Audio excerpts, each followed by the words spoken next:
Hello, everybody, and welcome into the Couch GMs podcast, the very first episode. I am your host, George Kerth, along with the two best friends that anyone could have, Tyler Snyder. What's going on, guys? And Cody Roadcap. How's it going? You guys are probably wondering, what is the Couch GMs podcast? Like George said, we're three best friends. We met in college. We talk football all the time. We're in multiple fantasy leagues together, and we just wanted to bring the conversation to you guys. Absolutely. Our podcast is going to be filled with some weekly breakdowns and predictions for every single game going on this week. We're going to have some fantasy advice for your lineups. You can help fix you. Bold predictions, what we think might happen this week, and just some fun talking football. We're going to have some great debates, great conversations. We're probably even going to get a little heated, and we'd love to get everybody else involved too. If you guys want to get involved, you can follow us on social media. We are on Facebook, Twitter, and Instagram at the Couch GMs.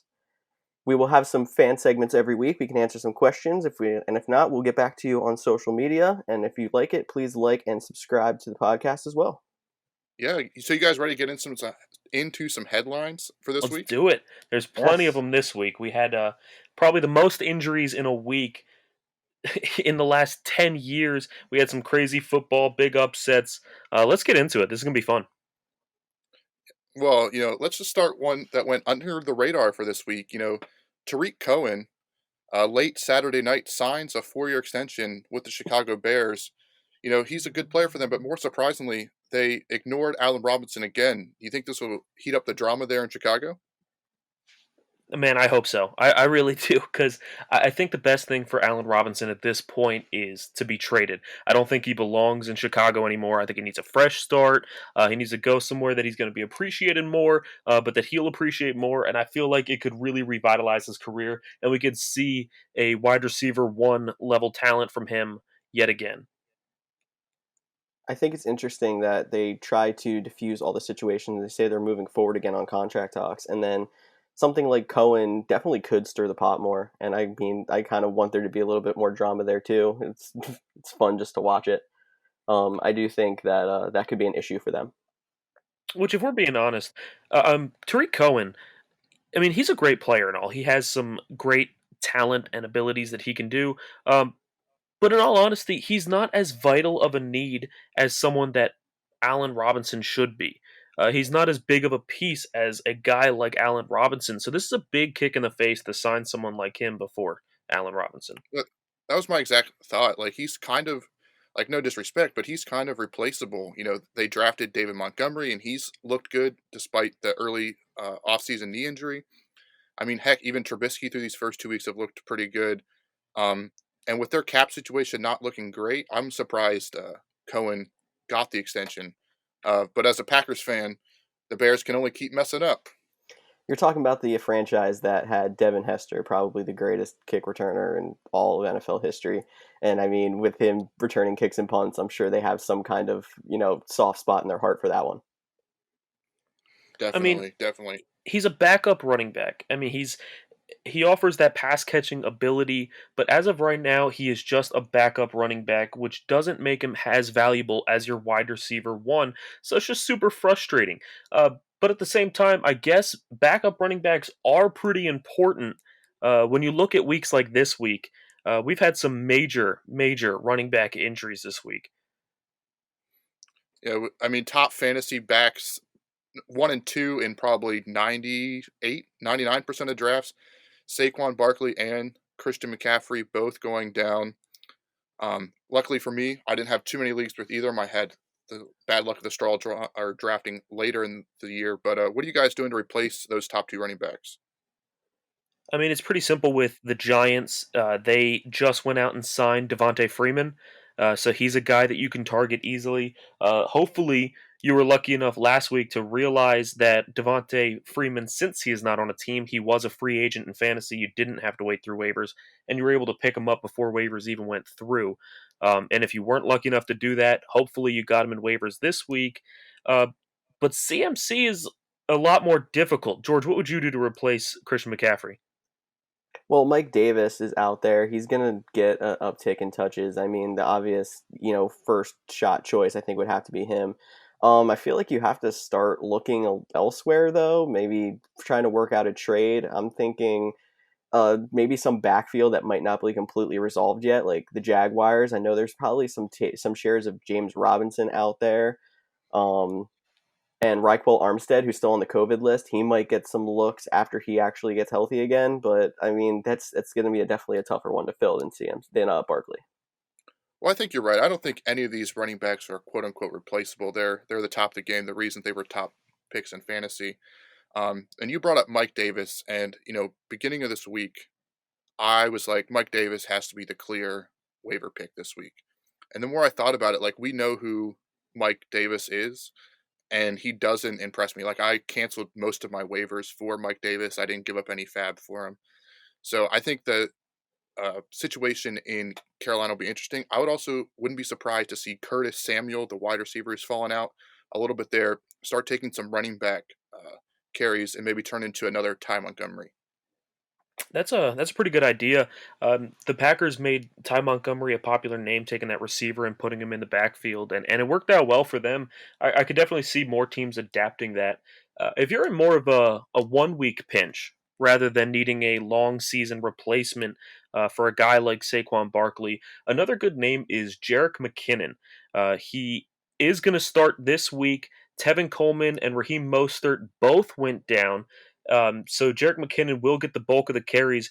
But guys, that was not all of the injuries for San Francisco. Nope, they took a beating. I mean, they gave the Jets one, but theirs might be worse. Losing 2019 Defensive Rookie of the Year Nick Bosa, uh, Solomon Thomas, another high draft pick. Jimmy G doesn't look like he's going to start this week. For a team that's coming off a tough Super Bowl loss and had high aspirations for this year, especially in that division, their season could be over before they even get healthy. I mean, I think the biggest in that group would be Jimmy Garoppolo. As much as I love the story of Nick Mullins and seeing him go out there and perform in certain situations, but he's also I think I heard he's also the one of the most minimal of the injuries. He's probably not going to start this week, but if he comes back, I think they can probably piecemeal something together. Their defense is definitely going to take a beating, but I think they're going to be okay. You know, I have a question for Cody. I'll ask you. Um, so, as far as fantasy, we talked about Jerick McKinnon stepping up and potentially being a good back to add with all the injuries. But going into this year, the 49ers were the number one ranked fantasy defense, and teams were drafting them way higher than you should ever reach for a defense. If you're a 49ers defense owner, you watch them underperform against teams like the Jets, and now they lost Nick Bosa and Solomon Thomas. Are you hitting the panic button on that defense? Absolutely. I wasn't a big fan of the 49ers defense. I thought they were going to be good this year, don't get me wrong, but wasn't a fantasy option because we've seen it numerous times. Jacksonville, Chicago. Defenses that are good one year, they always regress next year. And we're seeing that with New England as well. They just gave up a bunch of points to the Seattle Seahawks. But with that said, and they also lost Armstead along that defensive line. And with those injuries, I'd probably drop him at this point. You might be able to play them in some matchups, maybe even this week against the Giants. But with that division and the offensive firepower, I would start looking for another defense immediately. So, guys, we talked about the injuries this week. I mean, so obviously, some big ones with Saquon Barkley, Christian McCaffrey, and the entire 49ers team, basically.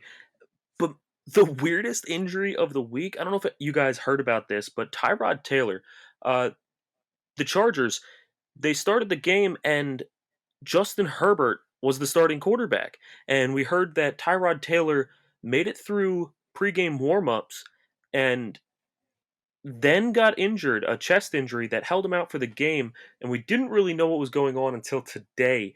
We found out that Taylor had a rib injury coming into the game, and the team doctor wanted to administer a injection for pain medication, and accidentally punctured his lung, and now he is out indefinitely. I don't understand how a team doctor, because you got to go through a lot of training and a lot of years of experience to get a position as high as a team doctor for an NFL team. can screw up making a pain injection so bad that you send your starting quarterback to the hospital. That's just insane. Yeah, I completely agree. But on that same note, I happened to catch a part of the Pat McAfee show today, and they were talking about the same thing. And he called some of his, former teammates and friends who have had the same injury and had the same procedure. And it's like one of those commercials for like medicines that they have all the side effects that they say really fast at the end. Apparently, uh, when they administer this medicine, that's one of the side effects. It's like a super low percentage, but they warn you that because your ribs are so close to your lungs can end up punctured. So I'm surprised how common of a practice this is in the NFL with such a high risk like that. Yeah, and it's terrible for Tyrod Taylor. I mean, the guy is getting what could potentially be a last shot at starting, and to have something unlucky like this knock him out. The worst part about it is Justin Herbert looked good. So if Tyrod Taylor is going to miss multiple weeks, it's not like you have some crappy backup that's filling in, and then you could easily replace him when you come back. Herbert looks good. I mean, if he continues to play the way he did against the Chiefs, a team that he almost beat, um, I don't see any way that Tyrod can take this starting job back. I agree, and I think this really boosts the value of everybody on that Chargers offense. Austin Eckler, Keenan Allen, Mike Williams, Hunter Henry.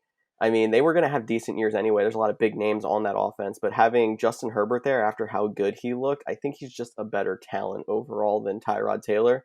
But I really do feel for Tyrod Taylor also. This was his big chance in his later part of his career, and he might not even get another start now. I don't know. Anthony Lynn seems pretty firm that once he's back, he will be the starter. And just playing devil's advocate, I almost wonder if Herbert looked so good because of natural talent or because the Chiefs came in with a game plan to stop the dink and dunk, the more traditional style of offense that the Chargers would run with Tyrod Taylor. And Herbert is much more down the field passing, and that kind of caught them off guard. Well, I guess we'll find out this week because Herbert is now named the Week 3 starter. So he will be starting the game. We will be able to see if the defense can actually slow him down more now that they're expecting it, or if he really is going to be a next level talent. You're right. You're right. And one other team that suffered with some injuries were the Denver Broncos. I mean, they've had injuries since the start of the season. Um, but Drew Lock gets hurt, and they go out and sign Blake Bortles. The man, And this is the myth, this the is legend. this is just one of those questions of like how is Blake Bortles still the guy that gets the opportunity? Like we're fans, we watch the games every week. We can see he's not good. Why are GMs still going out and signing this guy? I mean, it's a quarterback with experience, which especially in this time, it's pretty. You just want a quarterback with some kind of experience. You're normally not going to be able to find somebody that's absolutely insanely good when you're looking at the free agent market or even looking at backup quarterbacks. So when you look at it with him compared to the rest of that talent, he's not really any worse or better than anybody else out there. But this man was in an AFC Championship game, and Oh, he was carried there. Let's not give him the credit. you're The right. Jags defense was in the AFC Championship game. Blake You're Bortles right. I wasn't. mean, I think there was a game that one of those playoff games in that whole playoffs there, didn't Bortles throw for less than 100 yards and win? Well, I can't say anything about that because being a Titans fan, watching Ryan Tannehill win 2 playoff games without breaking 100 yards, yeah, we're just not going to Something talk It's about about that. that very AFC impressive. South, I guess. We're talking about some other teams. Why don't we just get right into the matchups for this week?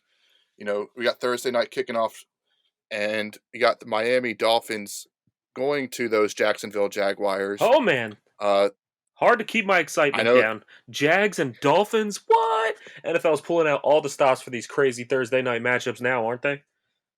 Hey, we got the beard versus the stash. What more can you ask for? Did you guys see Ryan Fitzpatrick actually call out Gardner Minshew on his stash? No, what? I, didn't he say something like anyone with a stash has like a patchy sides or something like Yeah, if he you have said a it was the mustache you can't beard grow a versus beard? the mustache, and he said the beard is so much cooler because the only people that grow mustaches are guys who have patchy beards and can't grow one anyway. He is calling out Gardner Minshew. Everyone's talking about how great he looks with that mustache and the mullet, but Fitzpatrick is calling him out. it's getting heated and hairy. It's getting a hairy situation now. Well, maybe Fitzpatrick should stop focusing so much on his beard and focus on his play, because the Jaguars are not going to be an easy task for him to keep his job and keep two on the bench. No, I agree. I'm going with the Jags this week.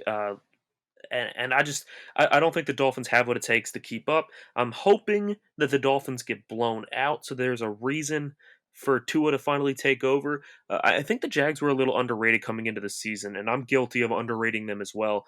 But in the first two games against the Colts and the Titans, I mean, they beat the Colts and they only lost to the Titans by 3 points. They look good so far. They're holding their own. They're a lot better than people are giving them credit for. I can't say the same about the Dolphins. I'm going with the Jags this week. Yeah, I'm with you. I'm going with the Jacksonville Jaguars as well. Give me Minshew mania. I am keeping a close eye on DJ Chark. He didn't practice today with a chest injury. I still expect him to go, but he may be limited for your fantasy. You might just want to take him out of your lineup and focus on the Sunday games, but I'm going with Jacksonville as well. Or just go with Keelan Cole instead. I mean, if you have Chark and you're afraid to start him because he's injured, Keelan Cole and Laviska Shenault, the receivers for the Jags, actually look really good. Shenault is fast. Keelan Cole is the guy that they're targeting in the red zone. Um, I, Look at them if Chark's not able to go. I'll be that guy. Okay. The Jags have really exceeded my expectations so far this year too. But we all know that Ryan Fitzpatrick is still a starting quarterback, or at least a borderline starting quarterback in this league, because he has his boom moments, and I think he's seems fired up for this game because of that whole social media thing. Plus, I mean, under the lights, I think he's going to actually pull it off. I think he's going to hold two on the bench for another week or two because he's going to get them a win this week. Of course, you got to be different, George. Of course, you got to be different. Someone's But got you're to going to be. be wrong. That's all that matters. And just so everyone knows, we are going to keep track of all these predictions. You can find them on our social channels, so you can comment on them. But we're going to keep track, and the overall loser will have some kind of punishment coming up on the show later this season. Yeah, absolutely. And with that being said, let's jump right into the next game. Let's find out how George is going to be the loser this week. So next we have the Texans and the Steelers. Um, I don't think there's any way you can pick against the Steelers at this point. The Steelers look so good. Big Ben looks back. The defense looks unstoppable. You have Juju finally hitting that resurgence in his after his terrible, terrible season last year, and Chase Claypool looks good. Connor looks like he bounced back from the Week 1 injury. I don't think there's any way you could pick against the Steelers right now. Houston is the most underrated team in the NFL right now. They started off the season against the by far two best teams in the AFC. I think they have a little bit more time now to get together because there's a lot of new pieces on offense with David Johnson and Brandon Cooks. And Brandon Cooks, now that he's healthy, did start to show some signs last week of looking pretty good. I think the Steelers are their first real beatable opponent, and I'm going to be that guy again and say I'm going to go Oh with my Houston this week. gosh. Really? Beatable opponent. Have you watched the games? This Steelers defense is playing lights out. They're playing like the 49ers defense everybody thought they were going to get in fantasy. The Texans don't have an O-line. TJ Watt is going to eat Watson for breakfast. Give me Pittsburgh all day. And I don't even like the Steelers. Like, I wish Houston would win because that's how much I don't like the Steelers, but I can't pick against them right now. They're just playing too good. And you can't forget, Bill O'Brien is still the coach and GM, so they can go into halftime, and whatever player is actually playing well for the Texans, they'll just trade to some other team for a ham sandwich. He'll find a way to lose. I don't know if he'll find a way to lose, but I do expect him to trade some player for a ham sandwich before the season's over. Absolutely. It's going to be the best ham sandwich ever. It's going to be a Subway ham sandwich, hand delivered by Bill Belichick. With no sleeves on a sweatshirt. No sleeves. But that's enough for that game. We got Georgia's Philadelphia Eagles hosting the Cincinnati Bengals. Both teams are 0-2. Cincinnati are 5.5-point underdogs, and I don't think, or actually, I think that's too many points. I think it's gonna be a lot closer game. I have faith in Joe Burrow, but I do think Philadelphia will finally be able to etch out a close victory, get their fans rehyped for Carson Wentz, realize it's a lot of O-line issues, a lot of lack of receivers, the defense will finally get it together and start making a run in that division. I agree with you there. I do think that the Eagles have had a little bit more time now to get it together. I think the no preseason plus the offensive line injuries and injuries in general, I guess they did just lose Jalen Rager for until at least the bye week of 6 to 8 weeks. I heard, but I don't think that is a big loss since you still have the vertical threat in Deshaun Jackson. Miles Sanders coming back last week was big. He had a great game, even though they got blown out. And Jim Schwartz seems to be taking a lot of the blame on the defense on himself. I think he's going to definitely come out with a better game plan this week. I love a lot of what Joe Burrow has done in the first 2 weeks. He looks really good for a rookie quarterback, but I think the Eagles will pull this one off as well.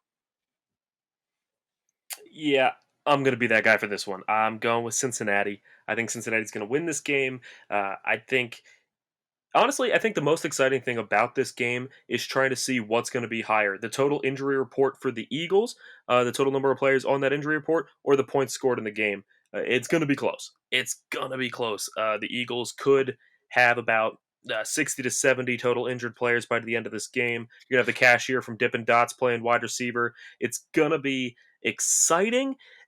It's just until the Eagles prove that they can stop getting injured and actually keep some of their best players on the field, I can't pick them for any game, especially with the way that Joe Burrow looked last week. I know he did lose to the Browns, but Burrow looked good, and all they need to do is finally get some of those connections down. He threw so many passes. If he can get some of those connections to start working, him and AJ Green can get on the same page. The Bengals could actually start surprising some people and winning more games than expected. I'm going with Cincy in this one. Hey, Greg Ward is the best cashier Dippin' Dots has ever had, and he's going to put up at least 5 catches this week. I was gonna comment on the Dippin' Dots thing. There's no fans, so there might not actually be someone supplying Dippin' Dots, so that could hurt the Eagles as well. The Eagles But I receiving core also want just to, went down. No Dippin' but Dots, no receivers. a possible sleeper fantasy play this week is tight end Drew Sample. Uh, you know, gets lost because of Yes, all the injuries on Sunday, but Uzama tore his AC as well on Thursday night last week, and it's early, but it's clear that Joe Burrow loves throwing to the tight end. So Drew Sample is a sleeper in fantasy this week. absolutely. I love that call, Cody. Drew Sample looks really good last week. Joe Burrow dumped it to him a bunch, especially in the red zone. He liked to target the tight end. So even if Sample doesn't get a lot of catches or yards, he could still have a touchdown or two, which will give him plenty of points to make him interesting. And the Eagles have definitely missed Malcolm Jenkins covering tight ends this year so far. Not that he's doing much better in New Orleans, but they're missing that aspect of their defense. Definitely You know, are. Speaking of tight ends, I'm not sure if George Kittle is going to be able to go this week or not. I feel like with the amount of injuries that the 49ers have had, they could really use George Kittle coming back. Which brings us right into our next game, the 49ers at the New York Giants. Uh, Obviously, the easy pick is just to go with the 49ers. They were in the Super Bowl last year, they're the best looking team. But with the amount of injuries that they've had, do you think that there's a chance the Giants could actually pull this one off? Well, I do because I picked them because those are a lot of Okay. injuries. There's a lot of moving pieces. Um, I can't remember. This might have been the week that because San Fran is actually going to play in the Meadowlands twice in a row. They I don't know if this happened before, playing two different teams, same stadium, but coming off the Jets and now going right back there to the haunted ground of all their injuries. I think they might be a little bit hesitant. I think they might come out slow with all the moving parts, and I think the Giants will actually have to put more pressure on Danny Dimes to pull out some victories with no Saquon. But I think that actually improves his growth, and we see the Giants pull off a big upset here. You think the Giants are going to be better without Saquon? I'm not saying they're going to be better without Saquon. I think Danny Dimes would be better without the security blanket of Saquon. Almost like it forces him to grow, forcing him to grow instead of always having that safety net. I don't It's know like if we're taking the training seeing wheels off. enough out of Danny Dimes to really believe that he can 1 week without Saquon jump right in and beat the 49ers. I understand the 49ers are decimated, and if we want to talk turf for a second, they were blaming the turf at MetLife Stadium for most of their injuries. They were all lower body, for the most part at least. So, I mean, it's got to be a little bit mental going back there, agreed, but I still think San Francisco has the Giants covered. Danny Dimes had so much hype coming into the season, and I haven't seen it.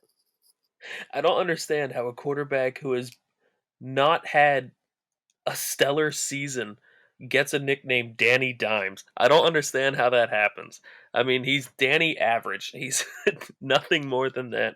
I think San Fran still holds on to win this one. He's throwing nickels. Let's be honest. Danny Nichols.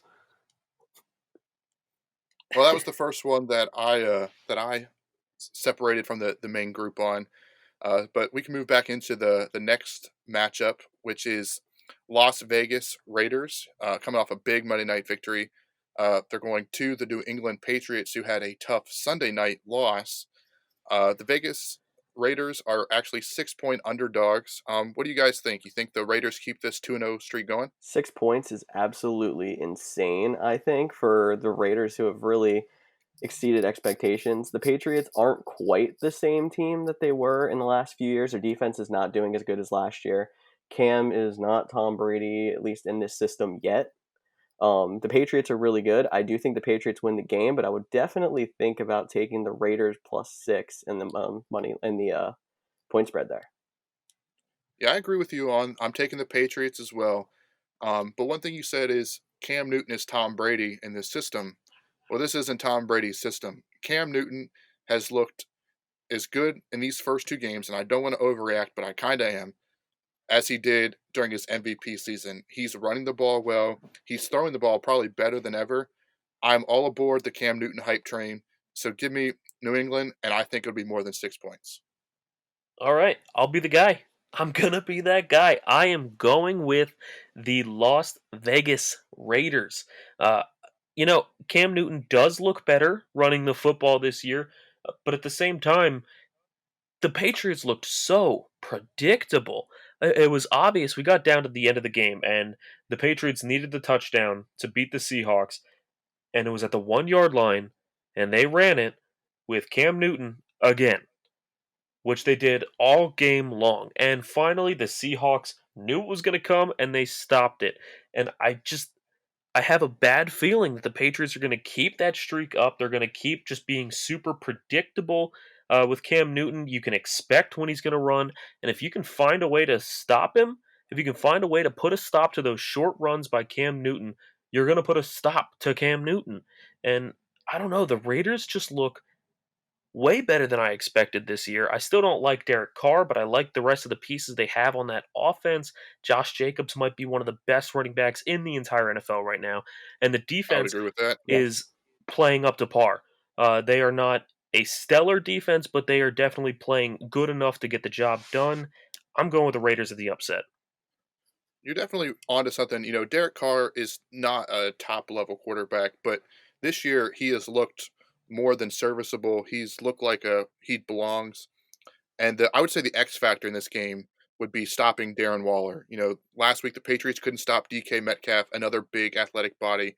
I think Darren Waller, if the Raiders are going to win, it'll be because of him. Darren Waller was a fantasy savior for a lot of teams last year, but I still feel like he wasn't a household name. But that Monday night game is going to make him a lot more of a known commodity in the NFL. I'm going to use the Titans mentality here. Last year, everybody expected Ryan Tannehill to be bad, mediocre as always, as he's always been. Uh, but the thing that Ryan Tannehill never had in Miami was Derrick Henry. He had that big running back that demanded attention. In Tennessee. So defenses just stack the box. They're so worried about that running back that it left the passing game wide open. And that's what I've seen with the Raiders. Everybody expects Josh Jacobs to run the ball because he's so good, he's so talented, that they're stacking the box. They're putting all their attention on Jacobs, and it's leaving speed guys like Henry Ruggs and serviceable receivers in Hunter Renfro and Brian Edwards wide open, and no one can figure out how to stop Darren Waller. Uh, I honestly just think that Josh Jacobs is making Derek Carr an amazing quarterback. Um, I don't think Derek Carr actually is that good, but Josh Jacobs is making him that good. The Raiders are going to continue to impress as long as people keep selling out for the run. It's true, and they're making receivers that I haven't heard of in years look good. Like Zay Jones scored a touchdown on Monday. I didn't know he still played. That is true. When they were like Jones, I was like, "Who's that? Should I pick him up on fantasy?" Then they're like Zay Jones. I was like, "Oh, Definitely don't I pick him up haven't. on fantasy. Yeah, don't pick him up. No, Don't pick him no. up." But you just brought up the Titans, so let's go into their matchup. The Tennessee Titans are at Minnesota Vikings. Maybe the most disappointing team coming into the season right now. They had a lot of offseason hype, and they are 0-2, and it looks like they're going to go to 0-3 because we're all picking the Titans. Why y'all picking the Titans? I wasn't on the Vikings hype train to start the season at all. I thought that they would be the second best team in the division. Everyone was hyping them up to be the number one team, which didn't make sense to me. The Packers making a deep run, and they really didn't lose anybody. Uh, so I had the Packers winning that division to start the year, but I didn't expect the Vikings to look this bad. I mean, the defense is Swiss cheese. They have no sacks, no turnovers. They're not doing anything on defense. And on offense, what is Kirk Cousins doing?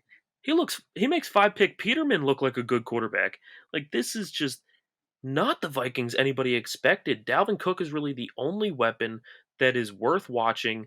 Um, the Titans might not be the best team in the league. They do look sloppy, but they are getting wins. But I just don't see the Vikings winning this game until they finally get it together. This podcast is officially complete because there's been a Nathan Peterman name drop. Absolutely, Nathan Peterman's the goat. Yeah, we're not going to go there, but you know, I think you made some good points, and I think you gotta wonder. The Vikings extended Kirk Cousins this offseason, and he's done nothing to show them thanks for that. I think my biggest question is, do the Titans get a safety? Giving up two safeties in a row. Let's go for the hat trick. But I think everything you said, I agree with. The Vikings are just falling apart. They lost too many pieces and have too many young guys with no offseason. Um, they could be one of those teams that surprisingly end up with a top 10 pick this year. I agree with that also. I think this might. We've been waiting for the big Derrick Henry game. This might finally be it. The Vikings just haven't showed up, so that's why I gotta go with Tennessee. Yeah, put money on a safety being scored in this game in your betting app, and you might get some good money. Like Cody said, a safety being scored in both games so far, and we might just see a Jadeveon Clowney safety this week. I'll take it. I'll take it. Jadeveon Clowney is one of the top, you know, pass rushers in the league, but we have a budding star. No surprise to a lot of people, but Chase Young is looking incredible, and that'll lead us right into our next matchup of the Washington football team at the Cleveland Browns. Washington looked pretty good against Arizona in that second half, um, but Cleveland came out and they showed that they're not worse than the Bengals. They had a great game on Thursday. Washington are 7-point underdogs, but I'm going to go with Cleveland. I might take the points if I was a betting man, but I'm going to go with Cleveland. Uh, I think Baker Mayfield, although he won't say it, I still think he's feeling dangerous, and I think the Cleveland Browns will get a second victory in a row, and I don't know how many times they've been able to say that. I've been hoping that Baker Mayfield would turn into something worthwhile for so long now because I love his commercials, and I really don't want him to lose his commercial deal because he turns into a garbage quarterback. I hope he turns it back on. I'm pretty surprised that the three of us all picked Cleveland for this matchup because I think that this is going to be a closer game than the 7 points is giving credit. I was honestly in almost a coin flip decision for this game. I just think Washington football team, they're not a great team, but their pass rush is so good and it could cause so many Very true. headaches for quarterbacks that unless you're an elite quarterback that knows how to handle it, um, it could really cause some issues for you. And I feel like Baker Mayfield, with everything that's been swirling around his head, all the drama, the struggles, the pressure, having that kind of a pressure on him could actually cause him to really struggle and throw this game. But I'm still going to go with Cleveland. Um, but as Cody said, I'm taking the points if I'm a betting man. I think I would take Cleveland in the game and the points. I think the big Wow. reason that they won Okay, week one George. is because the Eagles could not slow down the pass rush. Number one, their offensive line was decimated. Number two, they could not get a running game going. Week two, they got destroyed by the Cardinals, and Kyler Murray ran all over them. I think I just look at Cleveland and I see Hunt and Chubb. they can slow down that pass rush with the running game, whatever it might be. I mean, I don't think Washington has anything outside of their pass rush. Their offense doesn't impress me. Their secondary doesn't impress me. I think Cleveland can run all over them. Okay, George, I see you. But before we go for the next game, I got to ask you, Snyder, what is your favorite Baker Mayfield commercial? Oh man, favorite Baker Mayfield commercial. That's a tough one. I mean, his new ones with the book club and putting the covers over the furniture are really funny. But I think my favorite is still there's a commercial where he's sitting in the stadium with his girlfriend, and his girlfriend wants a Oh, drink, this is and my he favorite. runs to the opposite end of the stadium to get a drink, comes back, and she says, "Oh, you forgot a straw," and he gets up to do it again. And I just think the good boyfriends out there have all been in situations like that where you're sitting in the basement or something and your girlfriend wants a drink and you have to run all the way upstairs to get it while you're trying to watch football, and it just I don't know, And you're that's like, got to be my and you favorite want to one. say your legs aren't broke, but you can't because you want to be a good boyfriend. I get it. That's my favorite commercial. So I'm glad you picked that one. But like I said, that was my last thought. So we can move on to the Los Angeles Rams at the Buffalo Bills. This is a very great matchup. Two and O teams, and the odd makers have the Bills favored by 2.5. Where are you guys going with this one?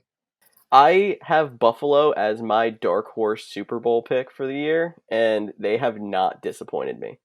The Rams have also exceeded expectations, and they have been climbing up the power rankings, and they look like they got a lot better now. They don't have to worry about getting the ball to Todd Gurley or not getting the ball to Todd Gurley.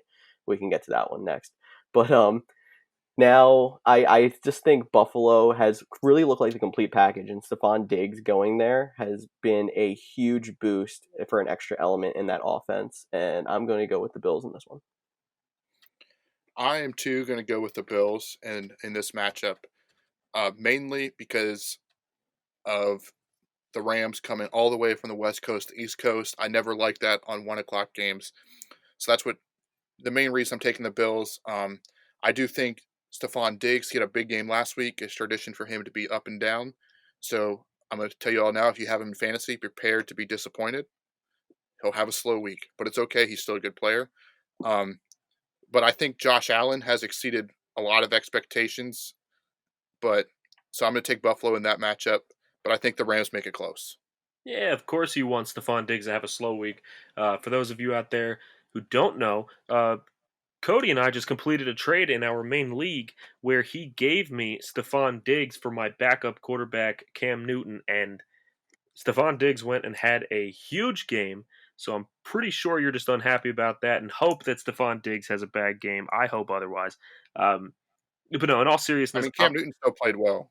yeah, So Cam I'm Newton happy with that is trade. good, but I have My Josh quarterback is Allen. Matthew Stafford. So right, you had Allen, I had Matt Stafford. I needed help, and we made a deal work. Absolutely, absolutely, and I sometimes also those are the drafted best six trades. wide receivers in a row, so I had to get rid of some.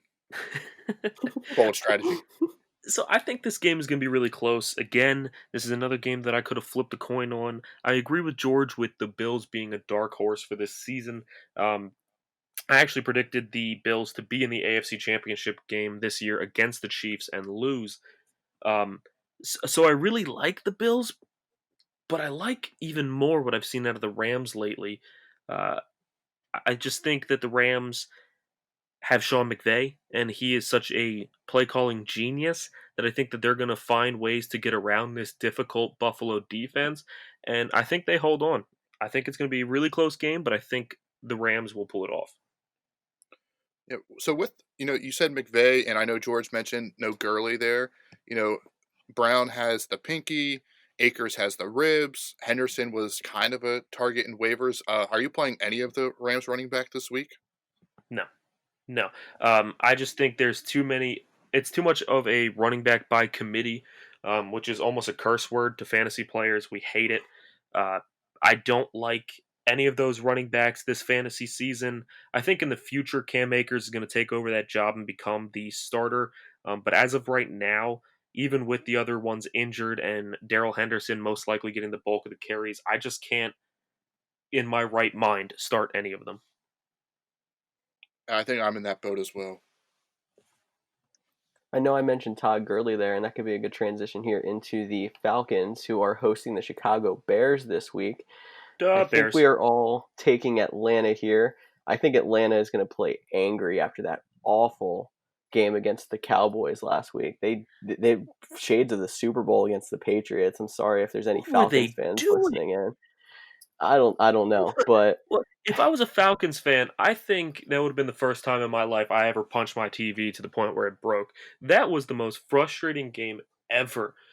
The fact that they had a big lead and blew it wasn't even the frustrating part. The fact that there was an onside kick and the Falcons just stood there and looked at it. The only thing Yeah, I can think of is that the players thought about the rule where the ball has to go at least 10 yards before you're allowed to touch it, but that's for the kicking team. The receiving team's allowed to touch it whenever. They need to jump on that. Your special teams coach should have had that drilled into your head before the game even started. That was the saddest thing I've ever seen. yeah. It reminded me of like when you're playing Madden and you can never get an onside kick, but then the person you're playing online kicks it and it hits the guy's hands and bounces 5 yards back towards their team. I don't know if you guys ever experienced, but that onside kick gave me flashbacks to some heartbreaking Madden losses as well. Yeah, I was going to say, I am picking Atlanta, and I don't want to make too much of their defeat, but this game could almost define their season. I would say if they come out flat after a devastating loss, their Dan Quinn's job is on the line. Like this team has talent. We see it with Julio Jones, despite his injury. Calvin Ridley looks to be overtaking Julio Jones. Russell Gage looks good. Todd Gurley, you know, they have the talent. And Hayden Their Hurst, defense, you can't count out yeah, Hayden Hayden Hurst Hurst. either. Their defense is upcoming. They have their ups and downs, and I just think I like the Falcons more than I like Trubisky, and I'm also a Packers fan. I'm never going to pick the Bears. I know. I just think Atlanta is going to play angry after that whole last week thing, and I agree with Cody. This could be playing for their season, playing for their coach's job. I expect big things, and I'll just tease it with my bold prediction later is going to be about the Falcons. Yeah, I don't know. I don't hold any stock in Julio Jones in any fantasy league.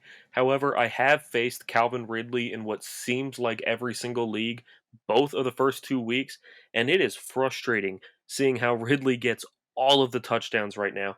If you're a Julio Jones owner, what are you doing? Are you giving up? Do you want to trade him? Are you sticking with him hoping he gets the touchdowns? Well, I can kind of answer that. I have Julio in one, maybe two of my leagues. That's how you know you have a fantasy problem when you can't remember how many leagues you're in and what the teams are. But I have Julio at least in one, and I've thought about trading him. His value's a little low with that hamstring injury, but I feel like Julio's always hurt. I keep telling myself like we saw him drop that bomb of a touchdown, and that's uncharacteristic. So I'm hoping those numbers turn around. But if that injury hampers him, he's definitely a guy that you might want to trade. But I would also be aware of people trying to buy low on him too. Don't be taken advantage of. I was going to say, Julio's definitely, I would think about buying low on him. I mean, the only thing that scares me is he's always been a volume guy. He's never been a big touchdown guy, and he's losing some of that volume now to Calvin Ridley. But I still think I would, if someone's willing to sell him low because they're frustrated, I would go for that. I would try to get some stocks in if you can get it low. See, I'm on the other end of the train here. Julio's one of those guys that I just like Cody said, he's injured every year, and George said he's losing his stock because he's not getting the volume he used to. If I was a Julio Jones owner, I believe what I would be doing is just praying for that one big week, that week where he puts up 30, 35 points, and you know it can happen with Julio at any time. And as soon as he has that big Could be week, this week. sell him. As soon as he gets it, sell him to a wide receiver needy team. He's still a top level receiver in name, and if he has those points, he can be a top level receiver in points, and you can get something big back for him. And I think whatever you get back, you're going to appreciate a lot more than Julio Jones at this point. Yeah, I would agree with that too. That's when I don't be taken advantage of, but stay fluid. If he has a big game, but the numbers from the previous games aren't backing it up, don't be afraid to go out there and make big trades. You can't hold on to the team you drafted. No, you won't win a championship with the team you drafted. It's just not going to happen. Not in a good league anyway. Maybe one of those NFL free leagues where everyone stops paying attention to their team. Maybe, but not in a real league. So that's it for our 1 o'clock games. We can move right on to our 4 o'clock games, starting with the Carolina Panthers going to the Los Angeles Chargers. The game opens with Carolina as 6.5 point underdogs. Who are you guys taking in this matchup? I'm going to take the Chargers. With Herbert. Remember, This, Herbert is starting. I know this was tough for me. I would, it's you lose Tyrod Taylor or you lose McCaffrey, and McCaffrey right off the service, a lot more impactful than Taylor is. But there's just something. I know the Panthers are 0-2, but there's just something about that team that I like. I can't explain it. I don't know why. I think they're better than they probably are. They're just one of those teams that I guess I'm higher on than most. With all that said, I'm still taking the Chargers. Herbert showed why he was a top 10 pick, and I think the more he plays, the we said it earlier, the less likely Tyrod gets back, and I think that starts with the victory this week. I agree as well. I'm gonna go with the Chargers here. I just think I mean I think the Panthers could stick in any game that they have CMC. I think without that, and he's a bigger percentage of their offense than any other single player in the NFL. So that it's not like I mean losing Saquon, for example, is really big for the Giants, and that really hurt them. But I think losing CMC is the biggest loss for any NFL team, and they already weren't exactly great. So I just think this is Chargers pretty easy just for that, especially in the adjustment period for the missing CMC period. Yeah, I agree. I got the Chargers. Like we said earlier, I think Herbert actually helps the Chargers fantasy wise. Keenan Allen, Mike Williams, Hunter Henry, Eckler, all of those pieces I think get a boost because Herbert's more willing to air it out instead of the just little dink and dunk kind of game that Tyrod was playing.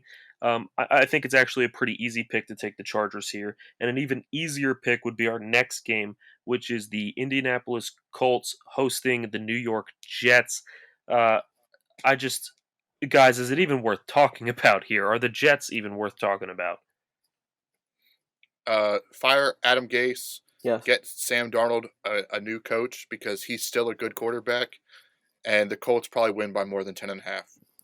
Mic drop. I was about to say, is anyone taking the 10.5 points because that's big, or I know I'm not.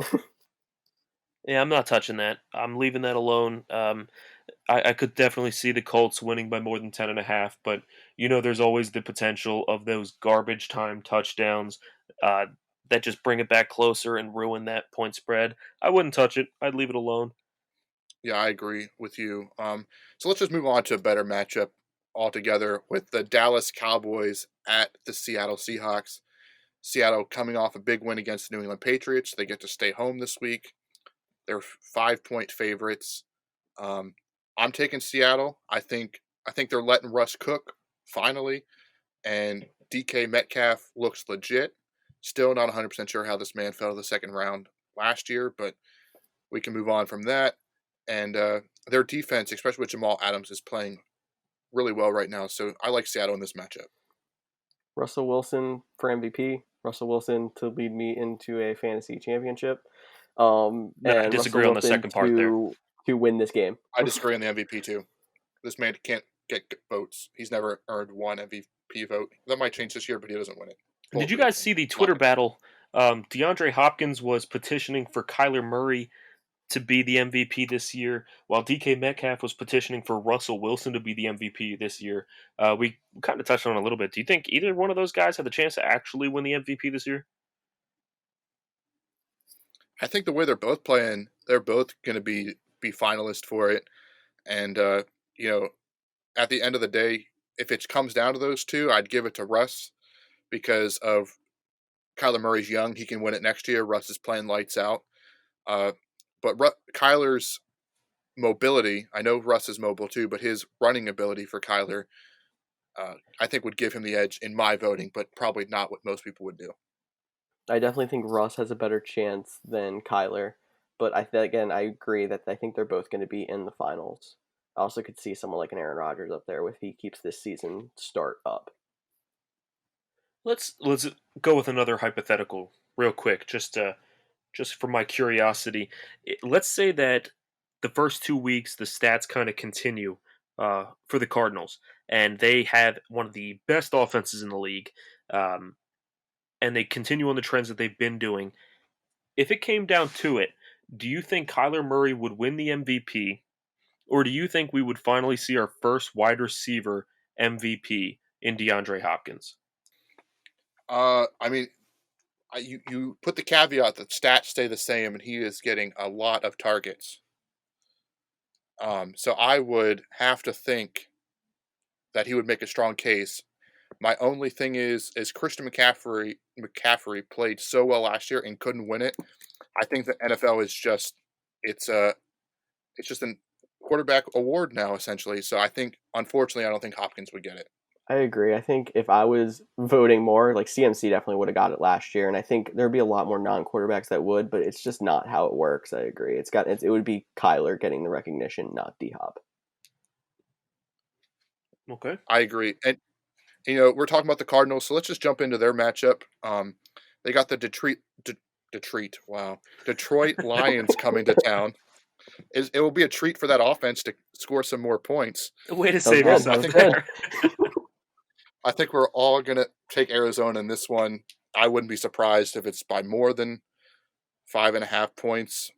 You know, give me Arizona all day, and I think Hopkins, Murray, continue their run, and I wouldn't be surprised to see that breakout game for Kenyon Drake. Get his fantasy owners back hyped about him for the season. Fantasy owners have Boy, been I hope so. dying taking those stocks in Kenyon Drake, and he's been rough. But no, I agree. I think that could be the come out game, and I'm definitely taking Arizona. Hopkins for MVP. Let's go. I like it. Start that hashtag on Twitter, everybody. He definitely deserves it just for putting up for Bill O'Brien for all those years. Oh man, I can't imagine. I mean, DeAndre Hopkins is one of the players that got traded for a ham sandwich already, and that's an elite player to be traded for a ham sandwich. I think David Johnson might take a little bit of offense to a ham sandwich, but you're right. An older, not washed up, but not as good as he once was running back. Yeah, you're right. You're right. And You're right. I retract my yeah, statement. He wasn't traded for a ham sandwich. It was more of a Italian BMT. You got three kinds of meat on that sandwich. Is it served by Bill Belichick in cut off sleeves? Because then that's actually worth some money. Absolutely. There's always Bill Belichick and cut off sleeves everywhere. Usually behind a camera somewhere, hiding, trying to cheat, trying to get some footage. Um, but absolutely, look for the sleeveless man in a hood. I like it. I like it. And we talked about David Johnson being a running back that's past his prime, and a running back that a lot of people thought was past his prime but looked good this week was Leonard Fournette. So that'll be a great transition for Tampa Bay Buccaneers at the Denver Broncos, who are, like we mentioned earlier, falling apart to injuries. Tampa Bay is 6-point favorites. Tom Brady started to look more like himself. He did have some up and downs. I'm going to take Tampa Bay with this one. I just think Denver's too injured. How about you guys?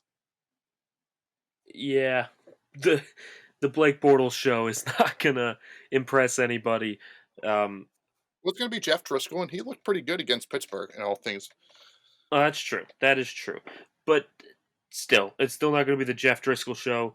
Um, I just don't believe the Broncos have any pieces left to really compete. I don't think the Buccaneers are really that good, um, but they're better than the Broncos at this point. I got to go with the Bucks.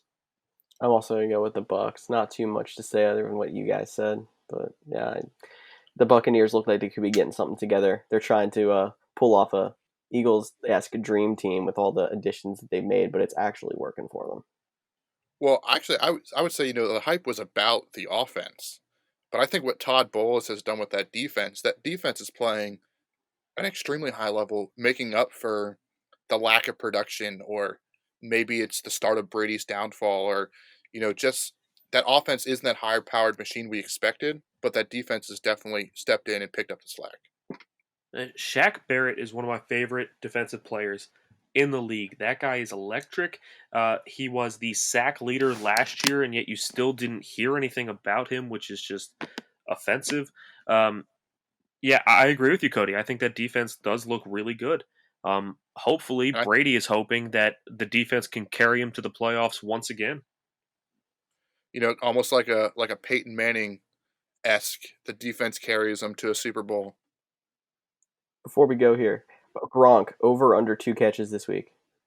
Under. Over. It's 2 catches. I'll say over just to be different. It Under. could be 0 though. Under 2 catches. I do think he gets a tackle after an interception. Boom. Take a At note least of we're saying that. Brady's not going to throw a pick six. I mean, he's done that a lot lately. No, I don't think he's going to throw a pick six. I do think it's going to be a 2 interception game for Tom Brady, and I do think Gronk is going to get one of the tackles. Otherwise, yeah, I got to go under. I haven't seen anything from Gronk that's made him even worth fantasy owning or looking at. Not even on my watch list. Um, I'm 100% agreeing with you on this. You're speaking all truths. you know, Cody, you talked about Peyton Manning esque, hoping that the defense carries him. Um, I know one where you're going with person, this. one person that was compared to Peyton Manning in his final season last week was Drew Brees. Drew Brees looks like he is on the downswing, like he was, at the top of his game, and then out of nowhere, boom, he just can't seem to hit his receivers. And we saw that last week with the huge upset of the Raiders over the Saints. And we'll move right into our next game of Green Bay Packers at New Orleans Saints, Sunday Night Football. Um, I'm honestly really surprised that after that upset, Green Bay is the underdog. How's that? How's that possible? I don't really have an answer for how they're the underdog. Um, you know, Normally you think you're going to New Orleans, you got the fans there. There won't be fans. You got Drew Brees. He's looking great. Hasn't started this season great. I guess the only argument against the Packers, who are 2-0, is that who have they played? They've played Minnesota, who looks like straight garbage. Maybe they're tanking for Trevor. And then they're playing Detroit, who also looks like straight garbage. So maybe the level of competition, but I'm with you. I'm taking Green Bay in this one. You'll probably call me a homer. I don't care. Aaron Rodgers is back. This team is rolling. Give me Green Bay. Bad idea to tank for Trevor after signing Kirk Cousins to an extension. Hey, that'd make Packer fans happy. Yeah. You got to pay Kirk and Trevor. No homer talk from me here. I'm also going with Green Bay. New Orleans, I don't know if it's just because they were missing Michael Thomas, but they looked way out of sync on Monday. I mean, I don't think they looked that bad on week one, did they? I think week one was more. It's a divisional matchup, so there's more familiar. I'm not going to be able to say that word. So Familiarity. thank you. You got it. But between those two teams, but Breeze or Brady didn't look great. They looked like that was the Grandpa Bowl, and I think we actually saw this with Breeze going back to last year. Breeze has never been a guy with a strong arm, and he's always relied on his accurate, which he can still be very accurate, but he just has lost that zip to really push it down the field or even to the outs. That's why we're seeing so many dump offs to Kamara. Which, if you have Kamara, it's not like you're going to debate playing him, but he could easily be running back one this But week. like the thing is, he's never pushed the ball down the field. Actually, I was watching Good Morning Football this morning, and they were talking about all these people saying how Breeze doesn't have the ability to push the ball down the field anymore. He's been in the bottom five in average air yards per pass since in the last 6 years, I think it was. So it's not like anything's changed for him. I would say to that point, statistics can be misleading. How many times, just from your viewing, have you seen Breeze to Thomas on a 10-yard out? Yeah, All the all the time. time. I feel like True. that. Okay. And you got to think from the middle of the field to the out. That's a long throw. And for a guy that's never had a strong arm, even just to lose a little bit of it, I think we're really starting to see him hurting. But I think that defense is legit. So maybe he will have a Peyton Manning esque, but he's not going to get a win this week. Yeah, but you see, the issue is um, Drew Brees might not be known for throwing that deep ball. He might be known for throwing that shorter pass that ends up breaking big, which is why his stats look so good. Looks like he throws so many long balls.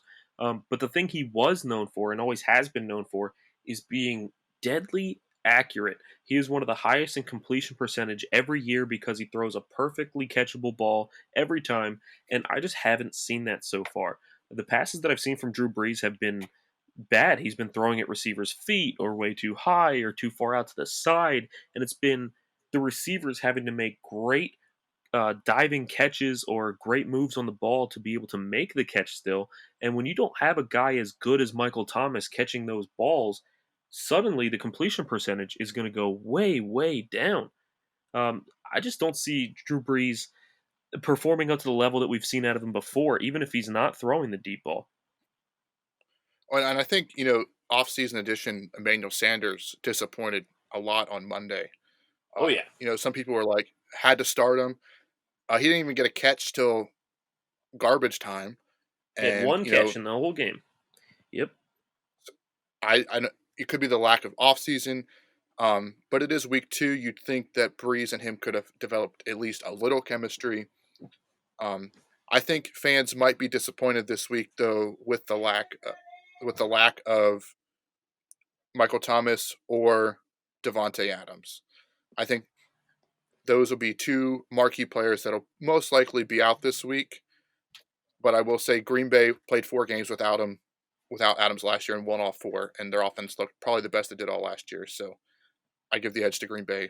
I've said it multiple times, but Green Bay's going to win this game. Lock it up. I've seen all of us take Green Bay in this matchup now.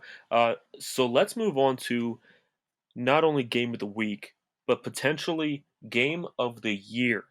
We have the matchup that everybody wanted to see in the AFC playoffs last year, but it never happened because them Titans pulled off the upset. Kansas City Chiefs at Baltimore Ravens. Yeah, I mean that's like you said, it's the matchup of the week. You know, we'll probably see this matchup again. I would not be surprised. I'm going to take Kansas City. I think we've talked about this before. San Diego, oops, Los Angeles Oh, Chargers always Oh play wow, that's not first the San play the wrong Diego Kansas name I City drop. Chiefs. expected.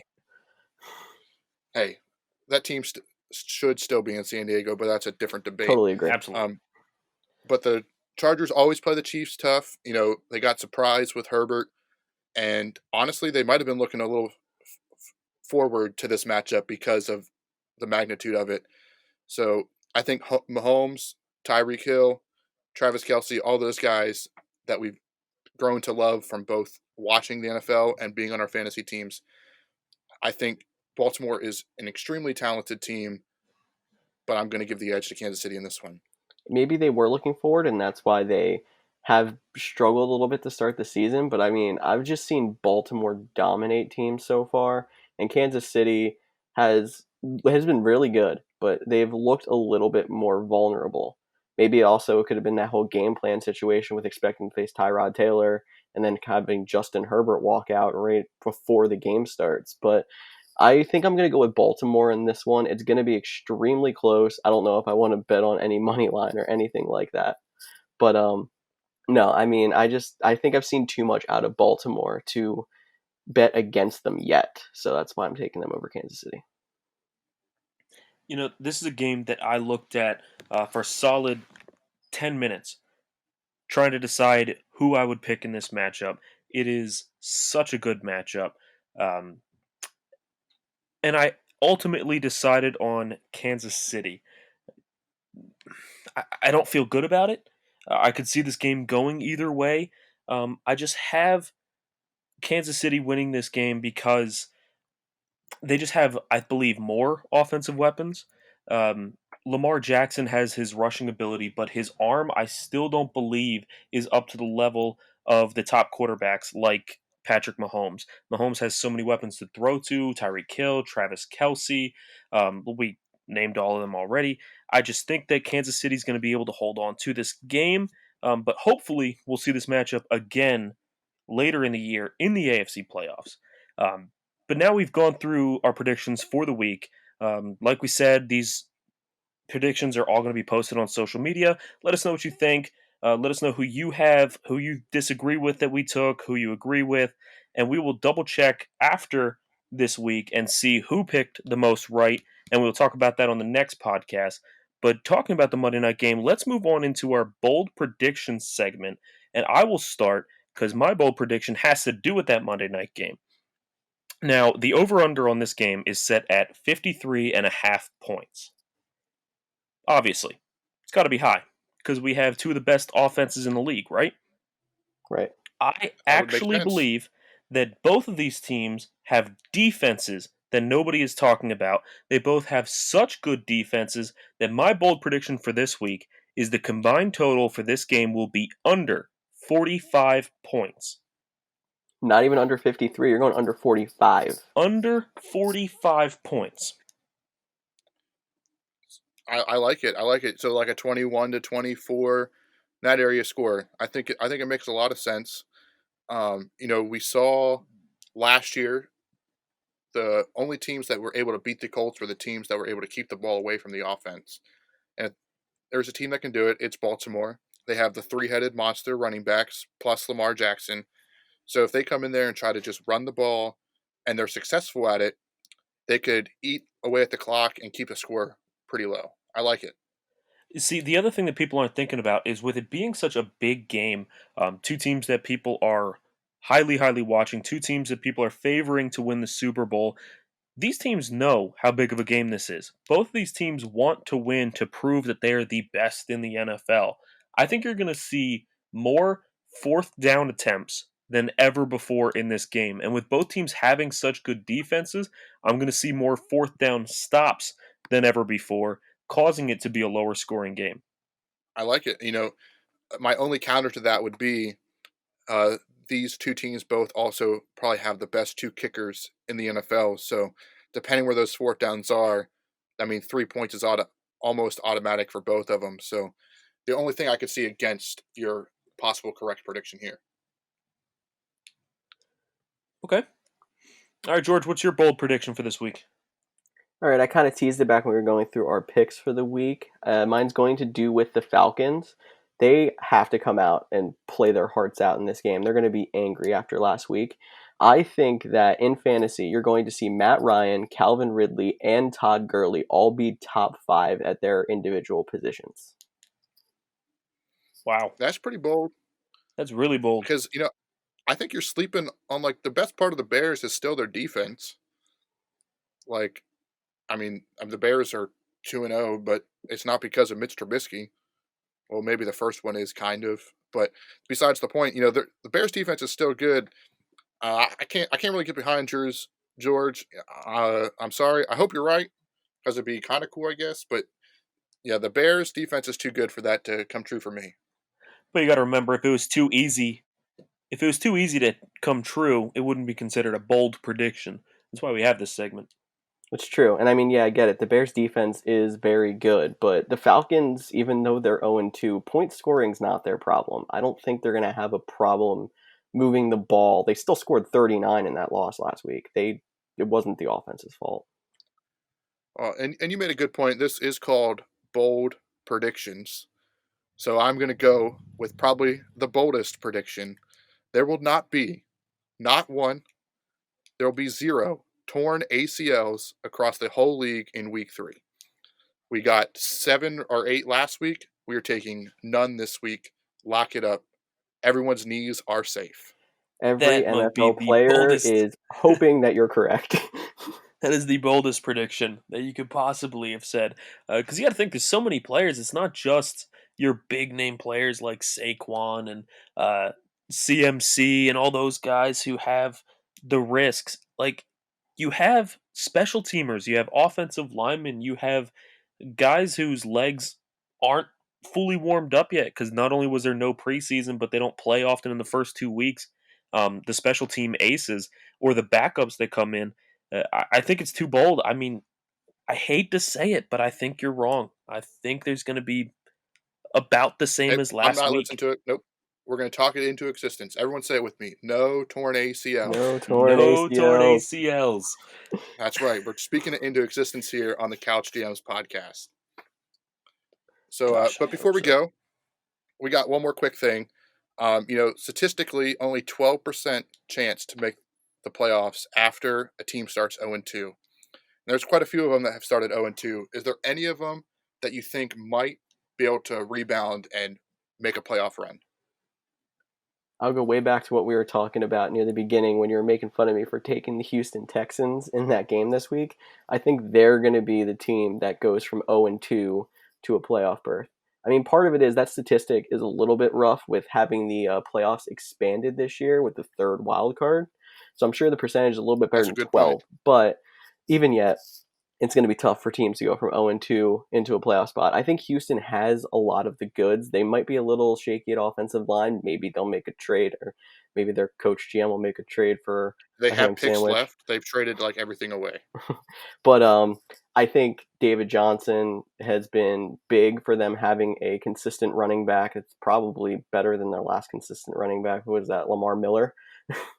I definitely like David Johnson better than Lamar Miller back in those last few years.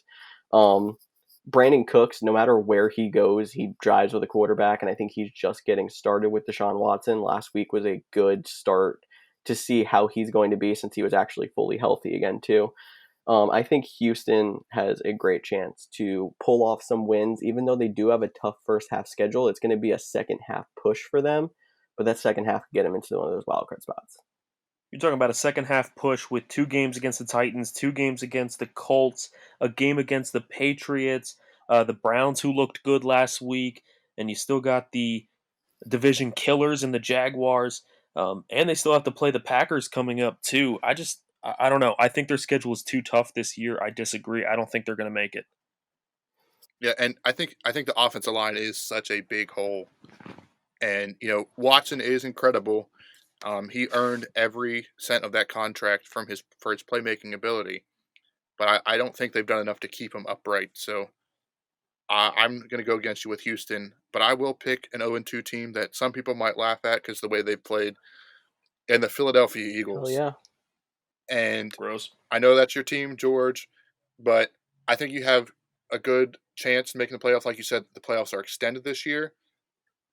But it really just comes down to that division is pretty bad.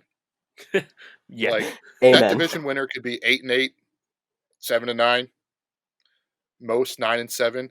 So when you can lose 8 games and still have a chance at the playoffs, that's why I'm picking Philadelphia here. That's a cheap pick then. I'm going to go with a team that just embarrassingly lost last week, and I'm going to go with the Atlanta Falcons. Um, I could see the Minnesota Vikings being a team that does still make it if they can find the pieces to click. They have been struggling. I could also see the Denver Broncos making it if they didn't have so many injuries, but sadly they do. So I'm going with the Falcons mainly because it's hard to imagine a team with Matt Ryan, Todd Gurley, Hayden Hurst, Julio Jones, Calvin Ridley missing the playoffs. How do you have an offense that good and miss the playoffs unless you do dumb stuff like you did last week or have a defense that blows a huge lead? But if they can find the pieces to fix So they that, check both boxes. yes, so far. But we're only 2 weeks in. Um, we do have the extended playoffs this year, an extra team making it. I think the Falcons have the offensive pieces to win enough games that they can sneak into that number 7 seed. Yeah, maybe it's because we all picked our own teams. I am going to have to disagree with you on that one as well. I think the that division is better than the NFC East. Um, it might be better than the AFC South with the Houston pick, and I just think there's too many teams in the NFC for the Falcons to get a wild card. There's a lot of teams in the NFC, but the amount of injuries that we've seen already, these NFC teams are starting to take steps backwards. I don't think they're as good as we originally believed. I don't think the NFC is as dominant as we originally believed. We thought the Vikings were going to be a top team in the league, and they look like crap. We thought the Bucks were going to be absolutely dominant with those new pieces they have on offense. They haven't been that impressive. We have the 49ers. They were supposed to be a top team in the NFC, and they have taken a step back. I really don't think the NFC is as dominant as we believed coming into the year. I don't think it's going to be as difficult to make the playoffs as we think. I guess the only thing we can do is wait and see. Yeah, yeah, I I think guess we will. already. I think that's all we have for today. So I just want to thank all the listeners for listening to the Couch GM's first podcast, and we got big things planning in the future. So make sure you stick around. Yeah, absolutely, guys. Make sure you follow us on all social media at the Couch GMs. We don't want this podcast to just be fun for us. We want it to be fun for you too. So please get involved, comment, post, ask us questions. Tell us about who you're picking this week. What are your bold predictions? Ask us questions about fantasy. We'll either respond on the air or we will respond to you on social media. If you want to talk about how great we are, feel free to let us know. If you want to talk some trash, trust me, we will talk some trash right back. Get involved. Have fun with this podcast. This is the Couch General Managers. We are all Couch GMs in our heart. Get involved, guys. We have new episodes coming every Thursday, so we'll see you all next week. Thank you for tuning in.